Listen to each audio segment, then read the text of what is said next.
any criminal case to be a witness against himself.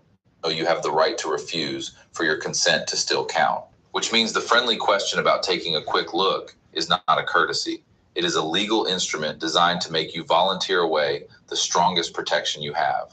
When you say you do not consent, the master key breaks. Now, to go into your glove box, into your trunk, into your center console, he needs one of two things. He needs probable cause he can articulate to a judge, or a warrant signed by that judge. You have not stopped him from searching.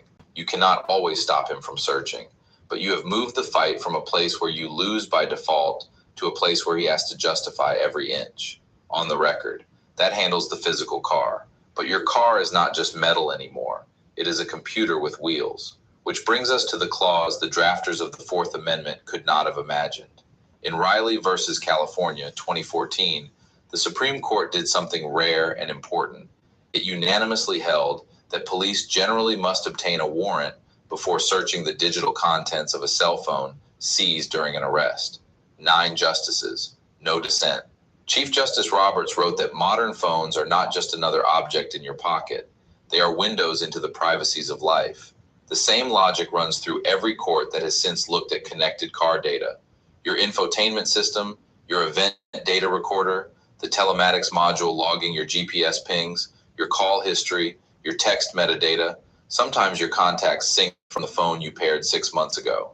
That is the digital storage of your life, riding around in a vehicle. When you say you do not consent to the data inside either one, you are naming the black box in the title of every prosecutor dream case.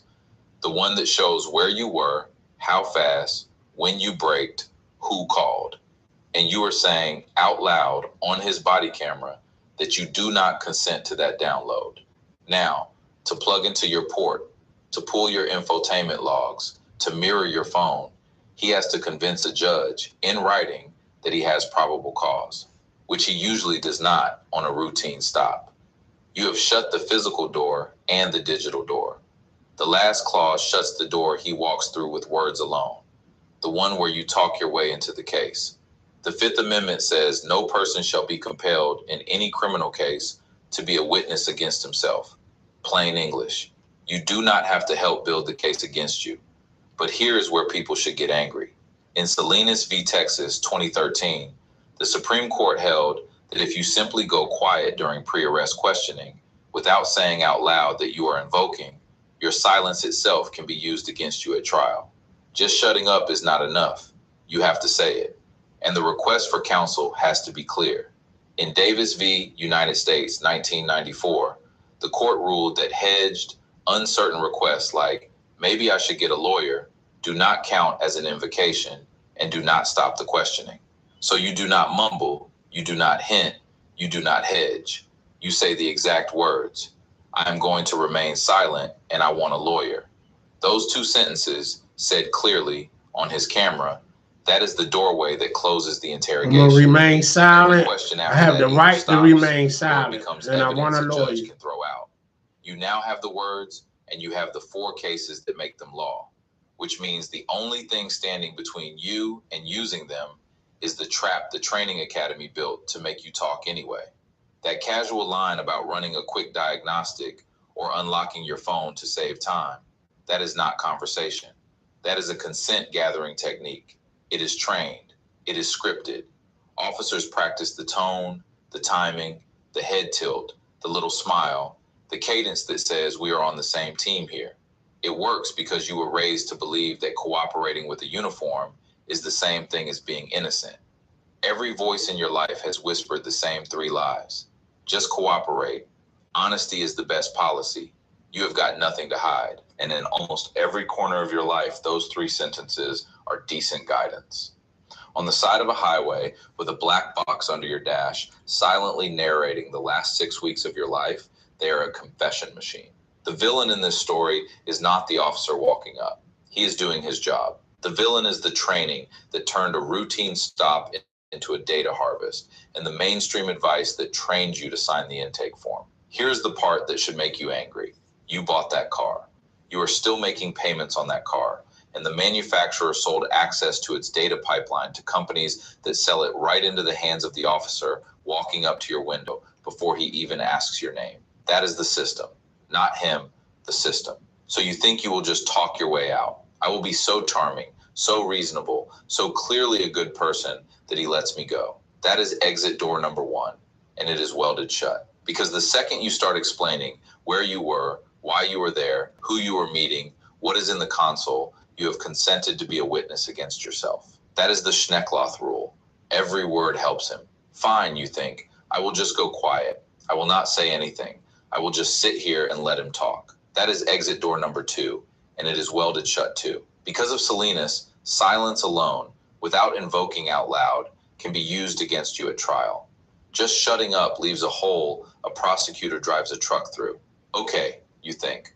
I will just stay natural, keep my cool, do not do anything weird. Exit door number 3, also welded.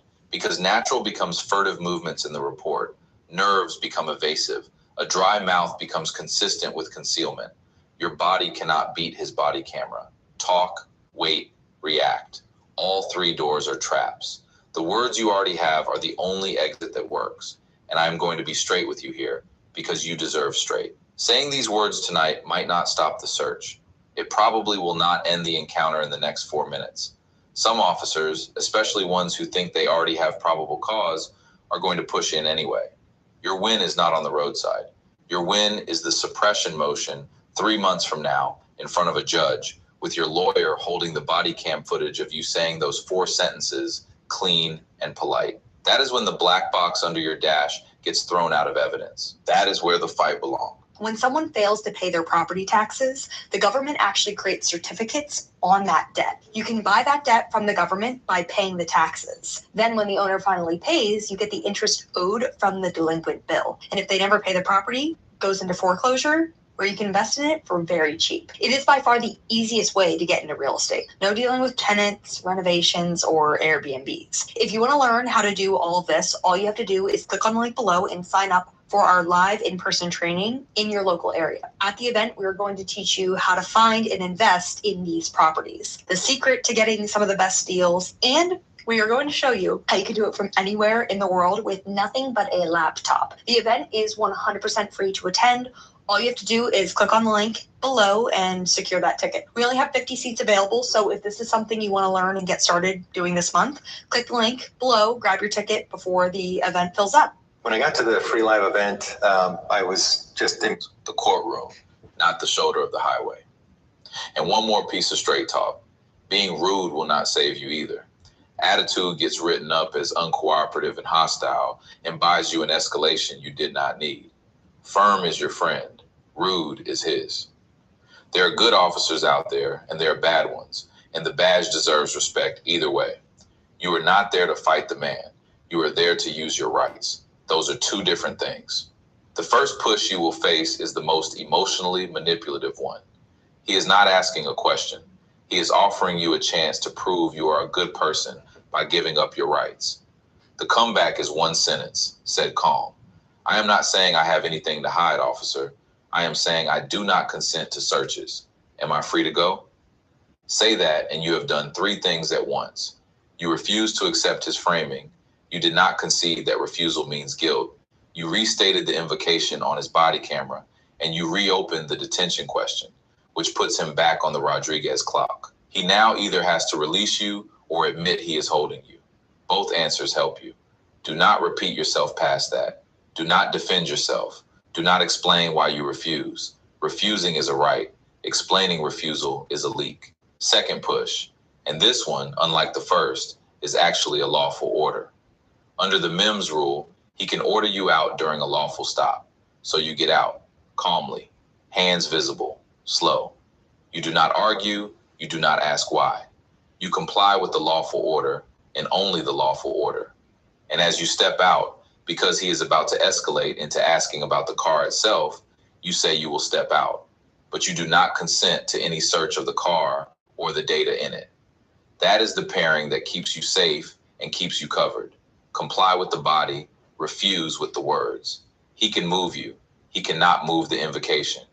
And note, getting out does not consent to anything else. Not the trunk, not the glove box, not the port, not the phone and the cup holder.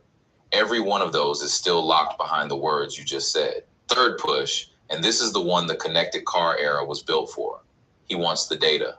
Not the physical car, the data. He might phrase it as helpful.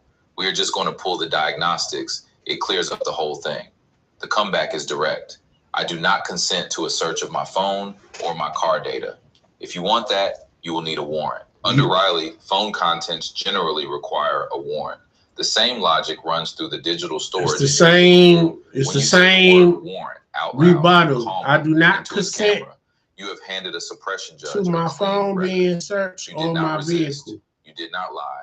You did not obstruct. Not that I'm admitting guilt. And named I just don't consent to it. Do not touch the phone. Do not hand it over just to show him. Do not enter the passcode. Every one of those acts is consent.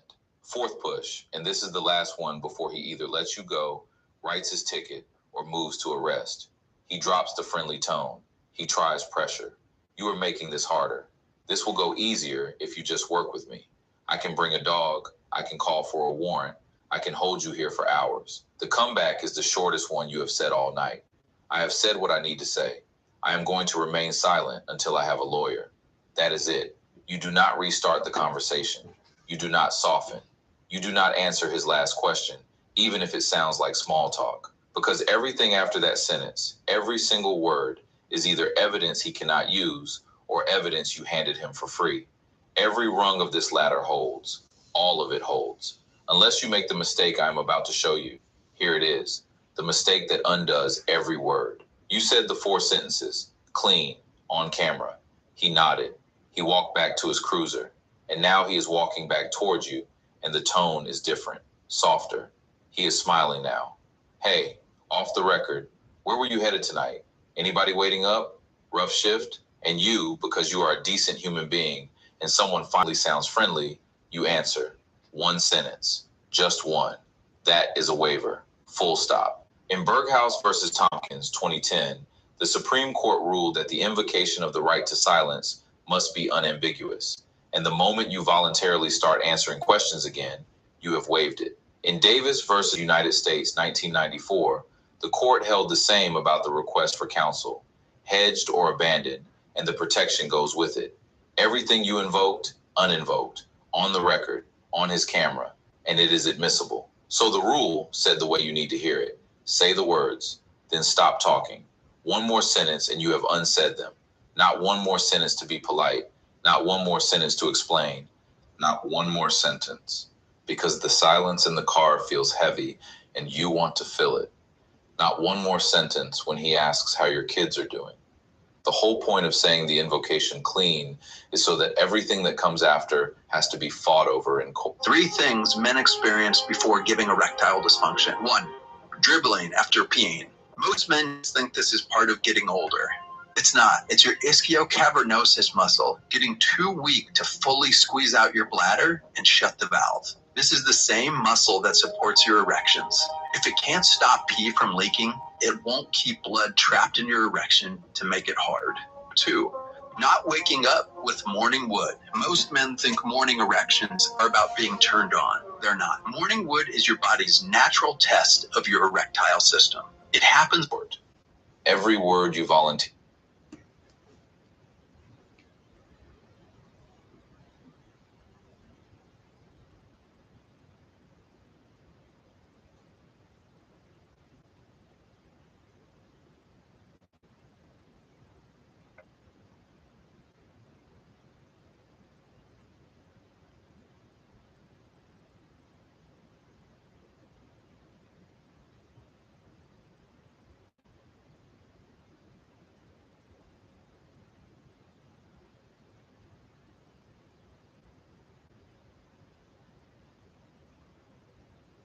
There is a town in our district out past Sharptown on the Nanticoke River that free Black families built with their own hands more than 200 years ago.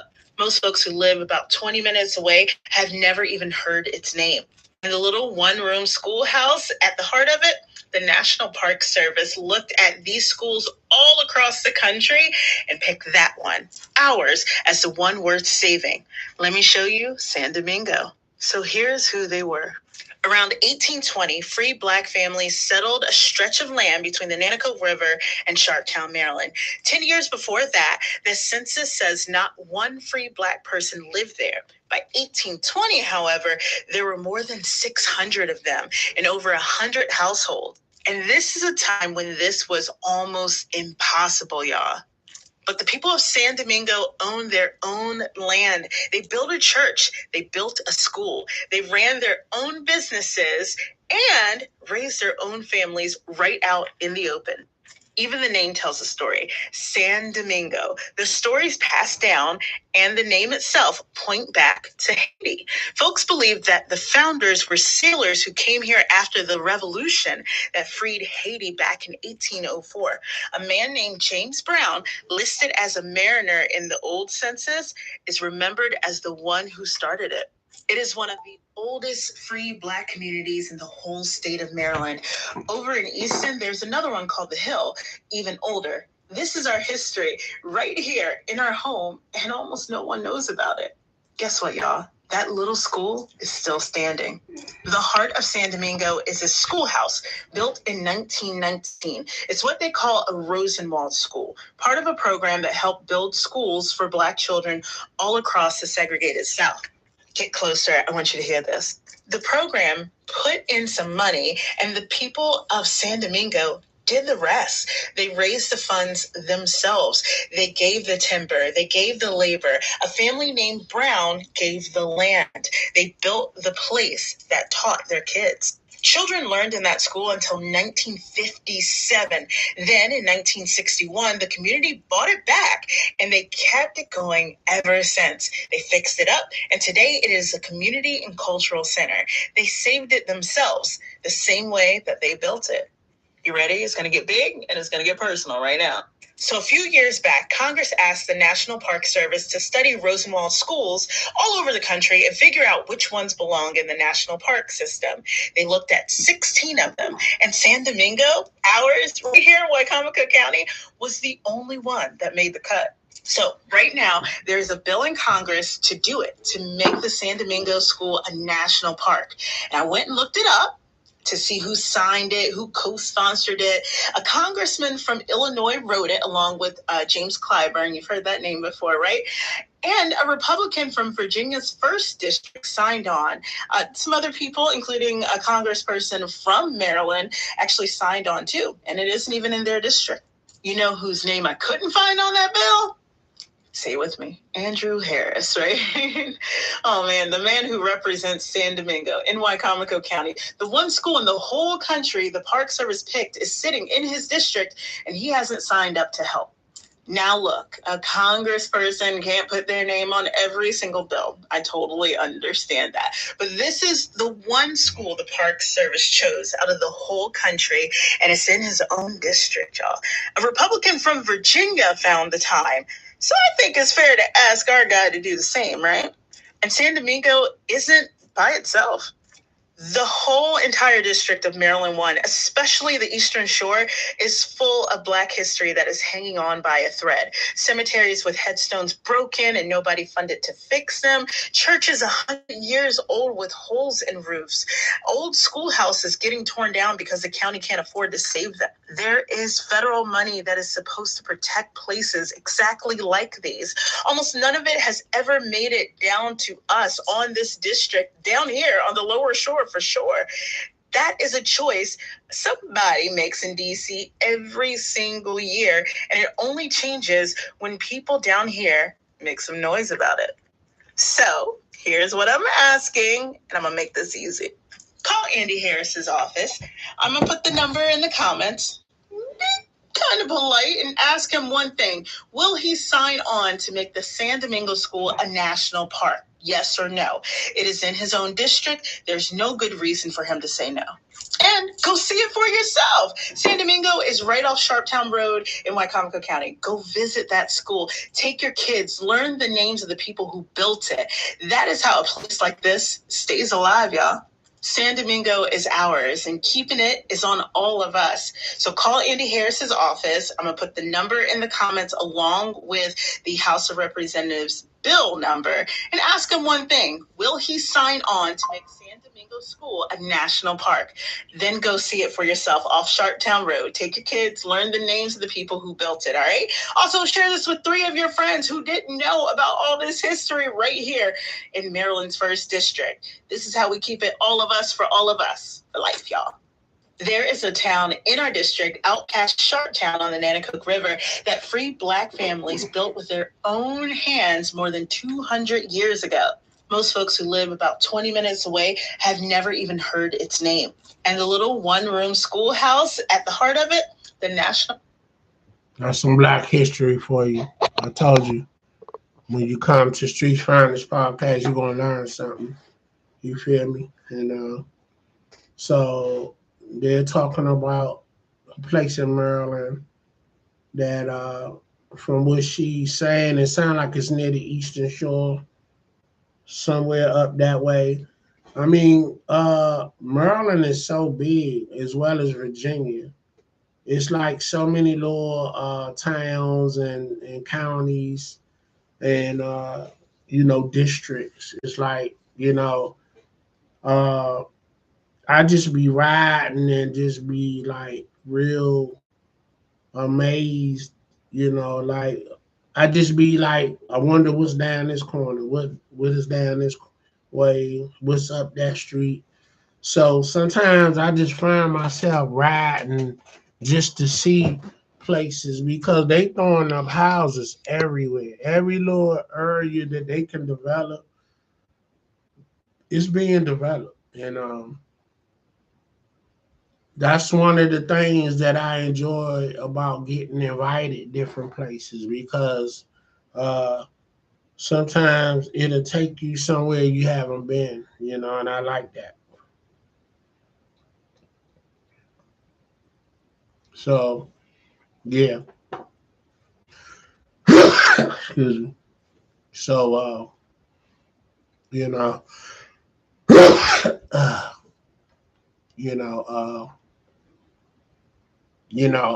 I be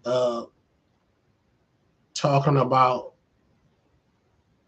people that they feel like they not being adventurous or they bored and they feel like unless they leave out of the area or out of town or out of the country, they not enjoying life. I mean, you can find fun anywhere that you look for, whether it's local, or in the States or out of the States. It depends on who you are and how you move and how you roll, you know what I'm saying? And the best fun in the world that I find fascinating is everything for free. Like we just held the Indy car Grand Prix race here in DC. Now, it's a lot of things that President Trump is doing that I really don't agree with, but that was cool. I went down there and I saw the cars practicing on Saturday, right downtown, like right in the vicinity where I worked for years in DC, like 10 years, and I went to school downtown in the Southwest area, and it was Jefferson, junior high. Now it's Jefferson Academy now. It's a private school. So, and that was one of the upscale schools, even then in the 80s. President Ronald Reagan visited that school numerous times, because of the academic numbers that they were getting from that school. And it was kind of considered an upscale public school, like Calvin Coolidge was considered like, they carried it like it was a private school because a lot of the kids there, their parents were professionals, like for real $100,000 earner workers back then.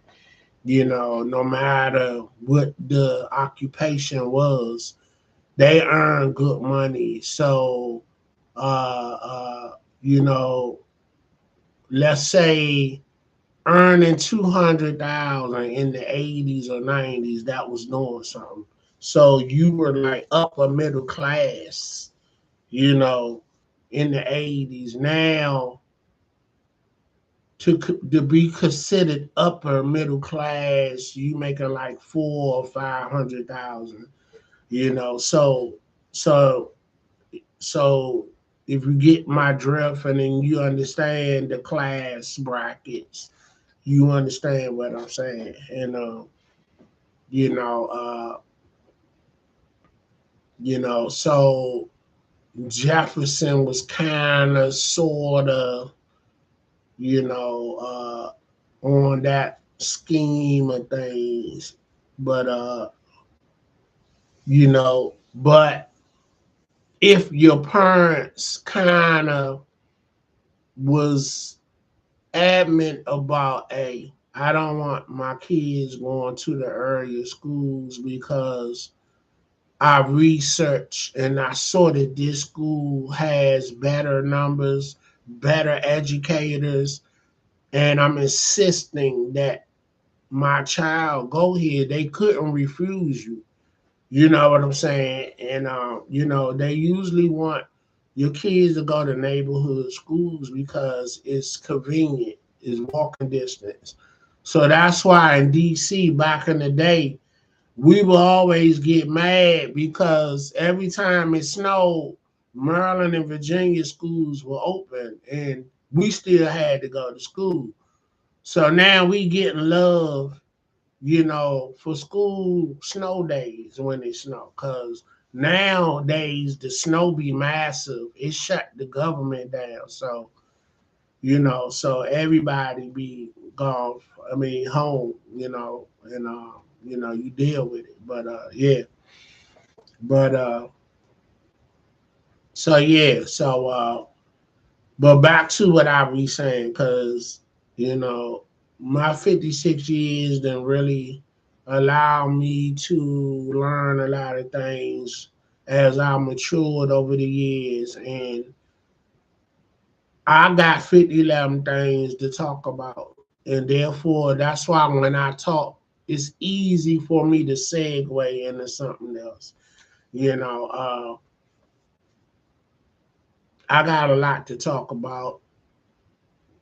And when someone of interest start a conversation and it's a great conversation, I can get lost in a conversation, depending on what it is and what that conversation can become, because I pride myself on saying I've been there and done that in my years thus far, but I'm not done. I got a lot of living to do. And,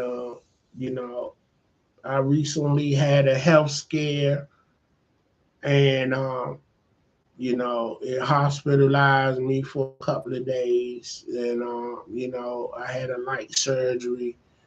But I just feel like that's a second chance at life because I never had no surgeries. I never had no broke bones, and I done played the violent of sports like football, basketball, baseball, I mean, like boxing. Boxing is a violent sport, and so is football. You know what I'm saying? And I never broke no bones, had to go through surgery. So being able to go through a light surgery, it wasn't, it could have been worse, but I like to shout out to MedStar that took care of me, all the nurses and doctors, and they really did a great job. All the, everybody involved. I ain't like getting stuck with needles all night.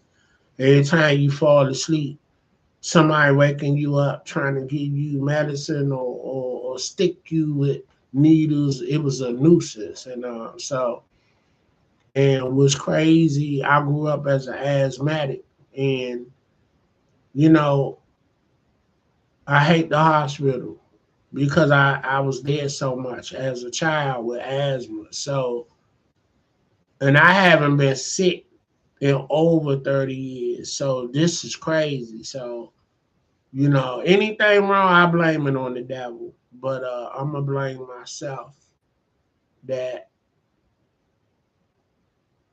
you know, when they tell you watch your blood sugar, that really is law because your blood sugar.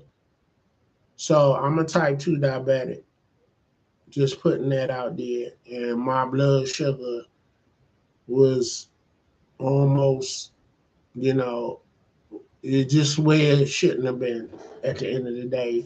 And it was due to me not eating healthy, even though I was eating healthy, but I was still eating all the wrong things, not disciplined with my eating and, and everything that went with that. And uh, I'm on track now, let's just say that. And I had some time off from work and I go back on Monday. So, uh, I've been off and I got into a new eating habit routine and I feel good. My numbers are good. When I check my blood sugar, it's real, y'all.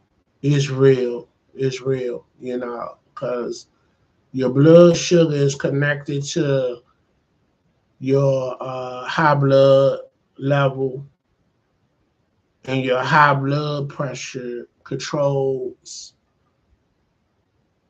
your brain, mental, and health. If you don't have a healthy heart, you're not going to have a healthy brain, you know. So these are the connections, and I just feel like when you young, you just feel invincible, and when you become my age in your 50s, and a scare like this happen, you be a fool not to get on your game. You got to get disciplined. You got to get focused. You got to, sometimes God will set you down when he see you're not paying attention and doing what you need to do health-wise or anything in general. So God set me down for a minute. I'm rebooted. I'm restructured. And I got him. I give glory to God for giving me a second shot of I could have been down bad, but you know, you know, basically I just really took charge. God gave me the orders to tell myself, look, you gotta do better. And this health scare was his way of telling me you gotta do better. God, I hear you. I'm gonna pay attention because I don't want to go back through what I just went through. And every day you wake up with all your functioning abilities is a blessing, right? And just from that alone, anything can be worked out that you wake up with all your function abilities. You can stand up, you got all your limbs, you can, just don't have to depend on nobody to wash you, shower you, or feed you. You know, that's a great blessing. Your health is your wealth. That's a true statement. Your health is your wealth. So I'm here to tell you, if you wake up every day You don't need nobody to dress you, feed you, or wash you. You're rich in life. And find your way into leaning on God and getting to know God, because God gonna provide what you need. He gonna give you the visions. He gonna put you around people that is doing what you need to do, and you wanna learn from them individuals. And they ain't gonna mind you doing what they're doing. Be like, look, come on, brother, come on, sister, this is what we doing. You know what I'm saying? To do better and to get better. You know what I'm saying? So yeah. But yeah, it's real. So back to what I was saying, because I be everywhere with it. You can wake up, listen to the radio, and that's what I do. I'm an avid listener to the radio as I ride out, in the ride. I listen to all the stations. My son is a classical music pianist. He done went to school for it. His training got him in a college and a scholarship. So him listening to Bach and Mozart and all them other great musicians from then to now, um, it got me listening to that kind of music, which I had no interest in. And that's how I know I'm maturing, because I'm exploring new horizons, like, and it's something small, but I give my son that credit because he took interest into piano, and that led him into classical music. And so anything my child is involved in, I need to be involved in. So I'm sitting in traffic, going to work, coming home. No, let me really tell you what it is. When I got Sirius XM radio, which is satellite, you got 1,000 channels. And the 5 years that I had it in my town car that I bought myself for my 50th birthday 6 years ago, which was the first luxury car I ever had. Like, I bought it for myself, and I earned it. I worked for it, it came with that Sirius radio in it. I didn't have to pay no payments on it or nothing. It came installed with the system, and I could say I listened to every station that was on that digital broadband. And when it got to the classical music section, I didn't skip over it. Each day or each couple of days, I listened to each station. So therefore, I listen to music on each station like I watch TV. Nowadays, it's so much to watch on TV. You just can't. Well, I can't. When it comes to a commercial, I'm flicking the channel. I'm going to something else unless something pique my interest where I stay right there and watch the whole scenario. Other than that, and I do when I listen to the radio the same way. You know what I'm saying? Uh, you know, a song go off, or when they go to a commercial, I'm on to the next station. So I say I got into classical music and all other genres that Sirius radio, satellite music stations play. So yeah,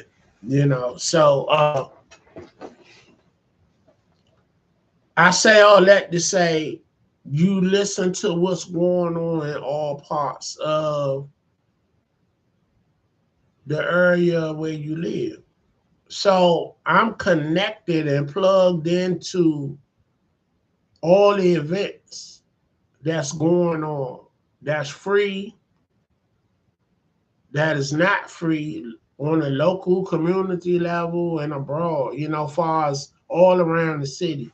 So, like, the Indy car race was free. I went downtown and I saw it for free. Don't you know? Them races are $200 to go see when you go and travel to go see it. Like, what is it? The race in North Carolina, the Indy 500. You know, and they got so many levels of race car racing and stuff. You know what I'm saying? Or, you know, the horse races and the Kentucky Derby and all that. You know what I'm saying? So when these events are free, I'm pulling up. Your boy pulling up, because that's how I do. So I say this to say, you don't need to necessarily wait on vacation to go out of town to enjoy and relax and have fun. But I know a lot of people, they like stale every day. They stale. They like, you know, no life in them. And all they talk about, when I go on vacation, when I go on vacation, I'm gonna do this. And when that time comes, they do it up. I can say that. But you don't have to wait that long.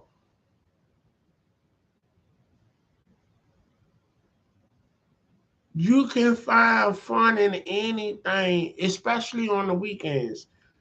If not during the week, you can find fun on the weekend. Just listen to your local stations, radio, or the news. Well, people don't read the paper no more, but you on social media, everybody is advertising everything on social media. So if you can't find fun in nowhere you go or anything you do, especially on the weekends, if you're not working, then it's you. It's you. So if you can't find something to do to say I had fun at the end of that day, it's you. Because there's so much to do. I don't care where you live at. There's always community stuff going on. Now, if you trying to be particular, like, you know, whatever particular is, but if you just keep an open mind of, like last weekend, okay, let me run down to what I did and what I would have did if I didn't do it. Saturday, they had the Indy Grand Prix race that was on Sunday, but they was practicing Saturday. I went downtown and I saw that for free. If you go to one of them races, that's a $200 ticket right there. I saw that for free. Then they had the book fair at the convention center, $5-10. You could have took your kids and enjoyed that if you a book lover or a book reader, you know, or you could have just went yourself. You know what I'm saying? And, you know, and that's just during the day. You know what I'm saying? You had the, you know, sports on, like the Skins play Detroit Saturday at 12. All this was going on at the same time. So I didn't even get to see the game because I was down there watching the race. Matter of fact, let me see if I got any footage of that. Footage that I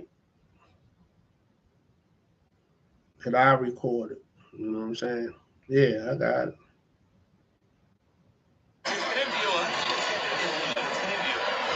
I'm sure you see it.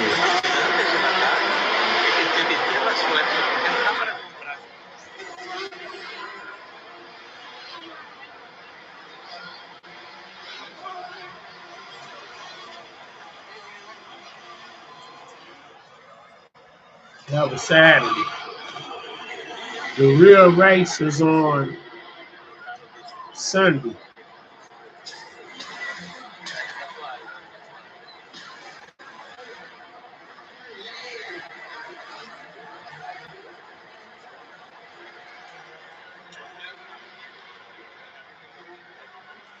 The Indy Grand Prix.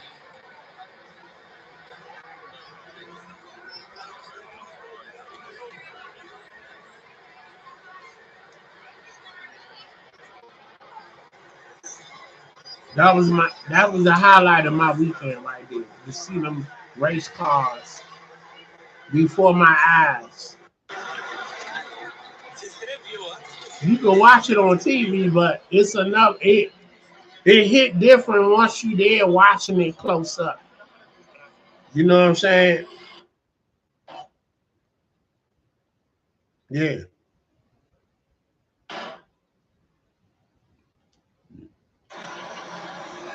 It hit different.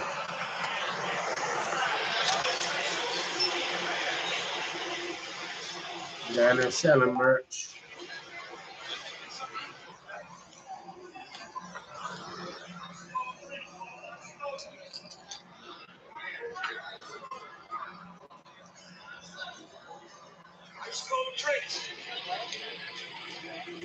The man down there getting his lending on, trying to sell water.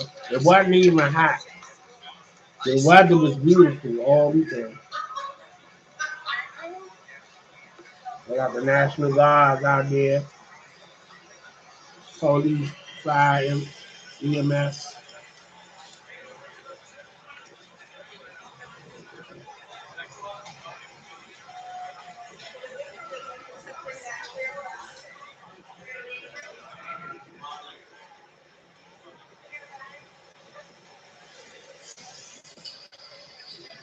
They had all the drivers, jerseys out there.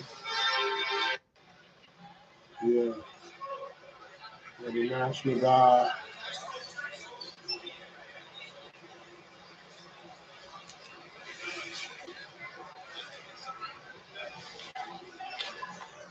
So, like I said, that was cool. So, even the UFC fight that President Trump brought downtown DC, that was cool. That was cool because I think they charged for it, but if they did charge for it, it wasn't much, you know. Because again, that's a fight that might have cost like $100 in Vegas when probably it was $25 to go, and you had to jump on them tickets right then and there, you know, through will call, and you know what I'm saying. So if you like me, always doing stuff at the last minute, you missed the bus on that. But you know, I pulled up, you know, and I didn't go inside where it was sectioned off. Even what I just showed you, I was up on the subway platform watching it. So I wasn't inside the venue, but I was on top where I could see the cars racing, you know. So I didn't even go down there Sunday because I know it was going to be crazy far as the traffic and a lot of people there. So I went Saturday to see the cars practicing and qualifying.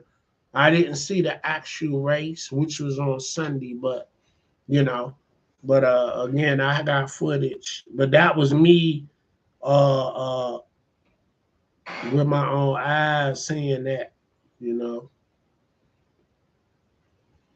you know. I got my branding on my clothes, you know. I got a you know,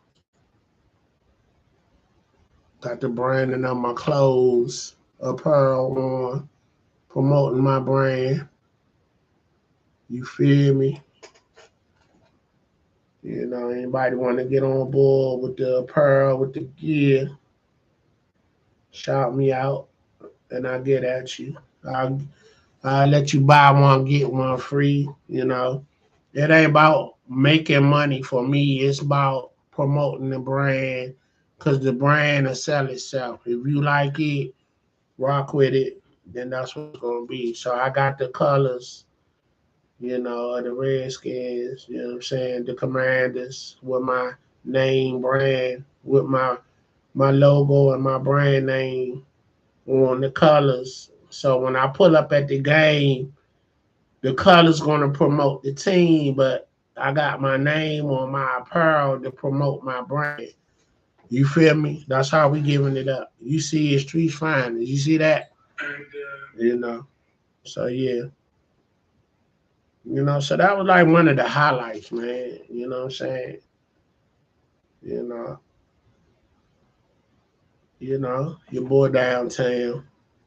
And what was crazy, I was like a block from where I worked at for 10 years, the government building, the General Service Administration, which President Trump disclosed because, he trying to consolidate the federal government and he merging agencies together and he getting rid of these, 5011 agency buildings and consolidating, and either they're going to tear these buildings down or create apartments in these buildings, you know what I'm saying? And but let me pitch an idea at it. You closing these government buildings and schools. How about we open some homeless shelters? Nobody should be sleeping on the street. I heard over in the UK, overseas, I don't even know if they advertise this over there. The UK, in London, all that over there in the UK, people get, or is it Canada? Somewhere in the UK, maybe Canada and Canada, but I know it's in the UK. People have free health care, and nobody is on the street living and homeless unless they for real want to be there. Meaning, people will come and help you get into a shelter, get you social services. It's part of the billing of humanity. So the way you see homelessness in California and anywhere else in the world, and I done seen the homelessness in California when I was there, Skid Row, I seen it for my eyes. It's crazy. But right here in our backyard in the DMV, we got homelessness, but it's not like California. And I can imagine anywhere else. But while we busy shutting down these buildings and the structures, let's put these structures to use and help people. Meaning get them off the streets when it's 50 below and when it's 120 degrees, nobody should be outside. You know what I'm saying? And it should be programs that can feed these people. And it's just humanity. Nobody should be hungry and nobody should be homeless. Unless you just choosing to be that. And then if you choosing to be hungry or homeless, that means you have a mental issue. You know what I'm saying? So I'm just telling everybody, and I'm saying it about myself and to myself. If I ever come into money, that's what I'm doing. I'm going to find a school or one of these federal government buildings or some kind of business that done closed, and I'm going to make that some kind of shelter. You know what I'm saying? Jaden Smith, Will Smith, and what's the girl name? Damn. Jada. Pickett and Will Smith's son.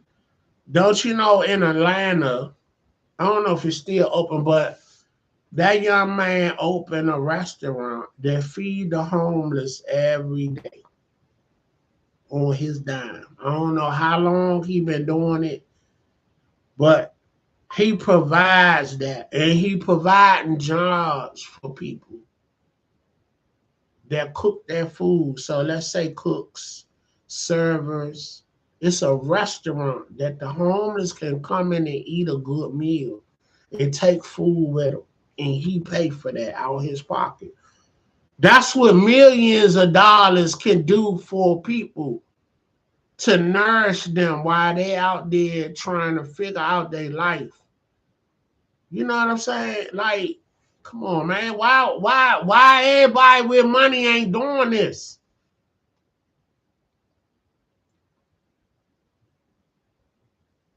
And working with social services to try to get these people jobs and get them the mental health care. You know what I'm saying? You got it. It's a tax write-off. Come on, man.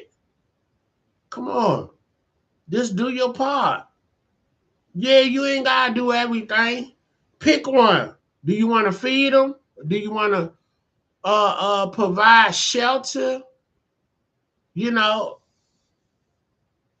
I just heard that Detroit is paying students to go to school, attendance-wise. If you show up for all your classes, high school students, you get $100 a week.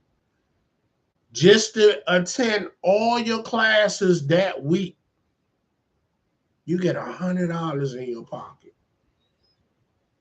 That's crazy. I love it. And the city is doing that. So I said, see, that's another nonprofit, something you can tap into. I would take it further. I would say, I need you to show up every month. Perfect attendance. It'll give them something to strive for. So each month that you went to school and you was in your class like you were supposed to, and this ain't got nothing to do with your grades. Yeah, we want you to be stellar, but you showing up and being in your class the whole full term.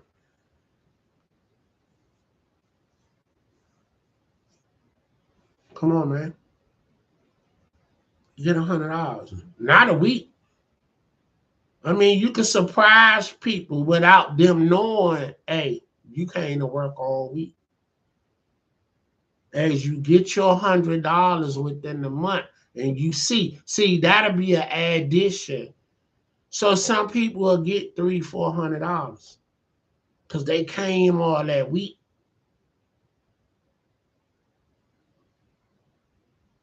But you can't get the $100 if you didn't come that whole month. So basically, you're going to get $400 because you came each week, all month. That's how I pimp it. And maybe that's probably what they doing. People that come each week and go to all their classes. Now for middle schoolers, it's $50. So that could be $200. And that's a tax write-off. You ain't losing nothing. And you giving back. And that will keep the kids off the street and feed their creativity to get back to being kids. Like, I remember, and I hear everybody talking about jumping off the porch when they 12 or 13. That's true.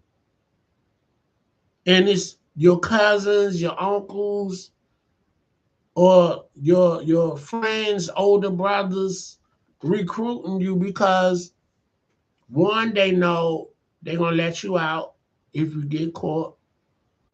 And the penalty is not harsh as long as it's not a violent crime that you're committing or a part of, you know. But they cracking down now because everything out of control. But come on, man, let's save our kids. You know, you rich, you got all this money, man. You gotta pay Uncle Sam. So let's start on the grassroots and the ground level of where you came from. Do it in your city. It ain't gotta be worldwide. If every celebrity that got money and you doing $10 million or better, you can fund some kind of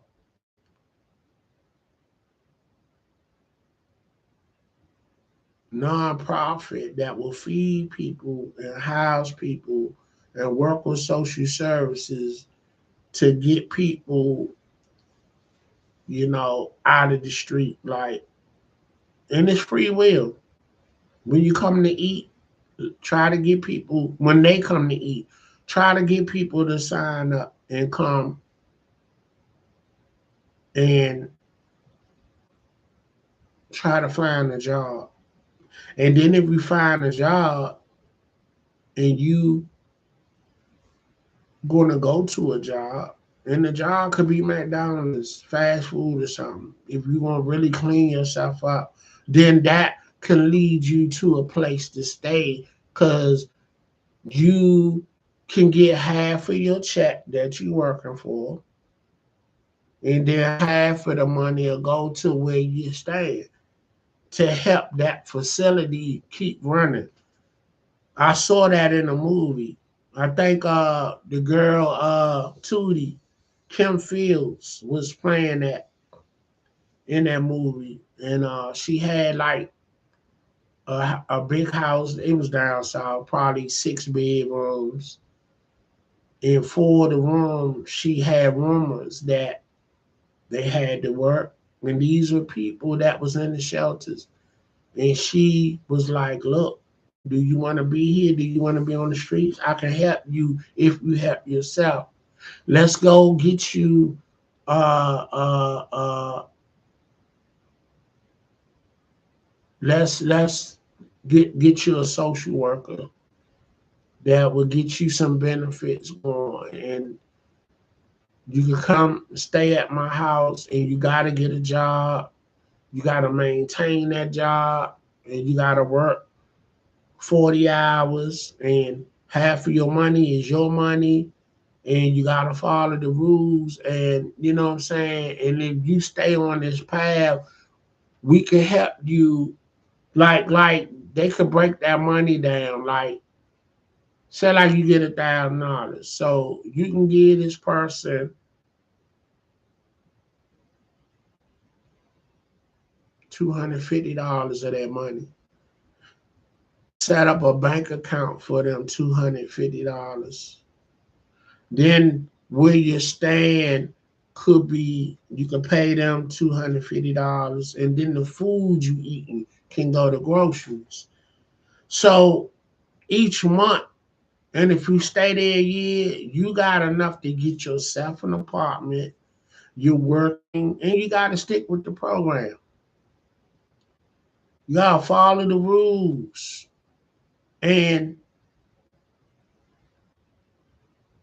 you know, whatever it takes. Can't be getting high, you know.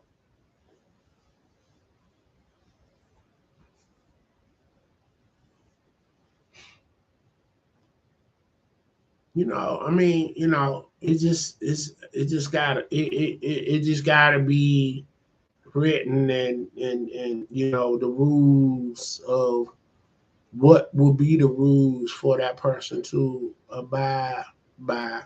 And it's all to help them. And if they don't want to follow the rules, then okay, then I try to help you. Let's keep it moving. Let's get people here that want to help. You know what I'm saying? That's going to follow the structure and the rules. So, yeah. So, yeah, man, I done gave y'all an hour, man. You know what I'm saying? We could be here all night because that's how I give it up. This journey of life with me. I'm 56. Summers in the game. You know what I'm saying? And you know, I saw that on somebody social media. He ain't say happy birthday. He just simply said 48 summers. So yeah, that's what I'm referring my birthdays and how old I am. I'm 56 summers in. You know what I'm saying? So yeah. And that's appropriate because it's summertime. So yeah, so that's the new lingo and terminology when you referring to your age. How old are you? If it's winters, I'm 56 winters in. You know what I'm saying? You know, yeah. All right, man. Streets flying this big day. We're gonna keep bringing that info to you, man. You know what I'm saying? We're gonna learn something. You know, we trying to be in our own lane. You know, but we'll give you a little bit of what everybody else giving you, but we're gonna give you a lot of something different coming from what's on my mind and what I feel that I want to talk about. I'm not gonna just be, you know, doing what everybody else doing and riding the wave. I want to create my own lane and I want to thrive in it. And when it blow up and be successful, I got me to thank. And I got you to thank for appreciating what I had on my mind that day. Because maybe what I got on my mind, you got on your mind, and we vibing at the same time. So, yeah, this street's flying is big day, man. And I'm going to holler. Peace. And happy back to school day to all the kids that went back to school today. I know my niece and the little ones went to school today. My grandbaby, they go back tomorrow in Maryland. So yeah, you know, live life, man. It's beautiful, you know. And I heard something that was prolific. The storms never stop coming, but also so does the rainbows after the storm. Every time it rains, it's a rainbow somewhere in the world. And I know you've seen a rainbow before. So after each storm, it's a rainbow that shines and you see it in the sky. So I was taught that rainbows is a symbol of things going to get better and will be better. So that's the metaphor at the end of the day. It's hope. And also, if you want to get biblical,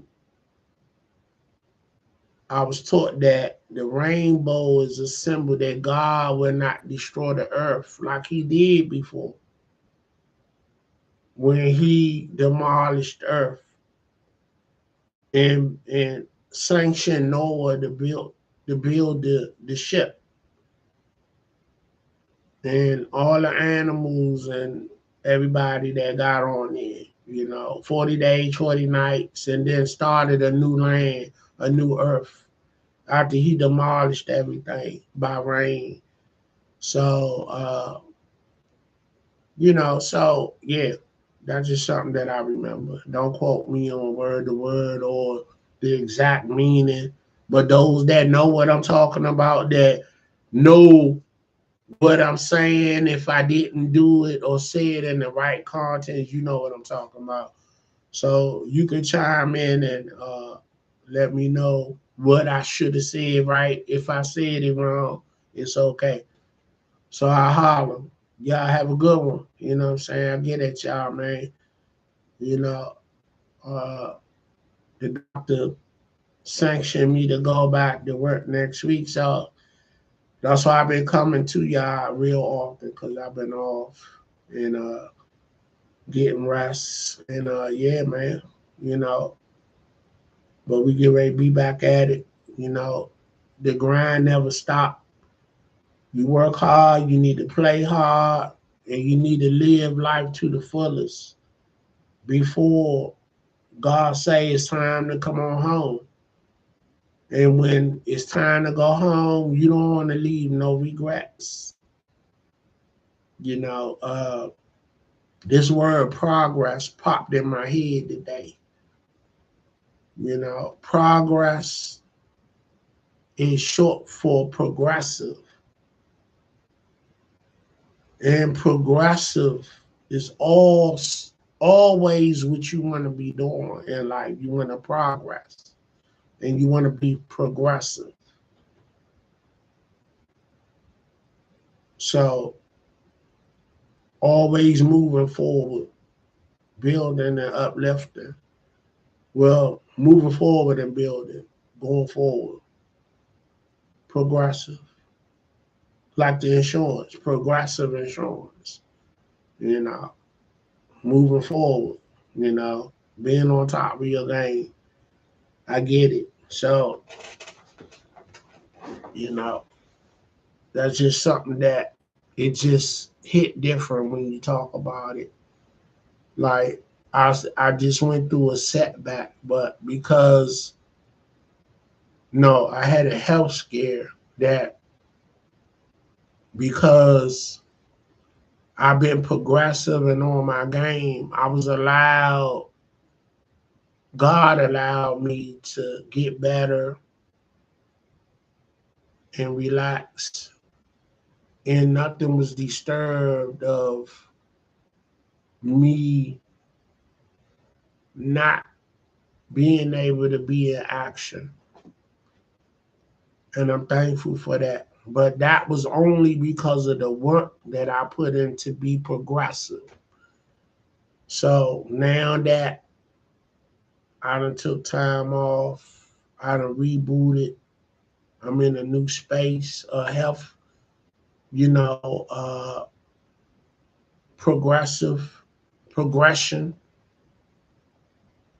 I'm coming back with vengeance. I got ideas, my mind clear, and I'm gonna stay and keep my eye on the prize of my ideas and what's important. And yeah, man, I'm gonna keep winning because I ain't got no choice. My W may not be your W, and your W might not be mine. Like a lot of people don't feel accomplished if they haven't been to college, they ain't got nobody degree, they feel like they ain't got a big time job. They might not feel like they accomplished, but and I ain't gonna lie, I used to feel like that, but I'm very accomplished because from then to now, I've been holding myself down independently, holding my own, taking care of my family. I took care of my mom before she died, my father. I done took care of my kids since they been here. My son just graduated college, you know what I'm saying? And I'm providing what a parent's supposed to provide for their kids and my loved ones. I'm there for them, as much as I can be, while holding them accountable to be on their game because that's the expectation. Because sometimes people in general just feel like they ain't got to do nothing but just wake up every day. And they think everybody else supposed to be sacrificing and putting in work, and you bullshitting and like, no, no, we ain't doing that. No, so I'm holding everybody to an expectation to be on their game and do what they supposed to do. You feel me? And because of that, I've been getting good results out of whoever that I had a hand in raising.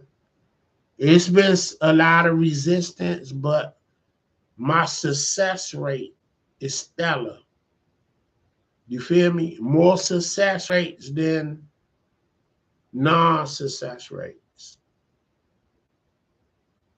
You know, so graduating high school, becoming responsible parents, graduating college, you know, being good people. Yeah, that's what my legacy, and me having a hand in raising people, my kids, other people's kids, and relatives, whoever that then came behind me, and if I had a hand. So it's joy there to watch them become the individuals that they're becoming. And so that's success in itself.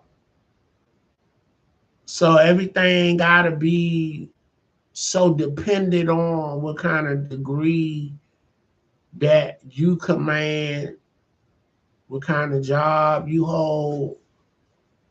If you're doing the important life things for you and your family, that's heavyweight in itself. So don't never play yourself short. And I'm talking to myself when I say that. All right, I'm out for real. Y'all be easy. I'll see y'all tomorrow. Peace.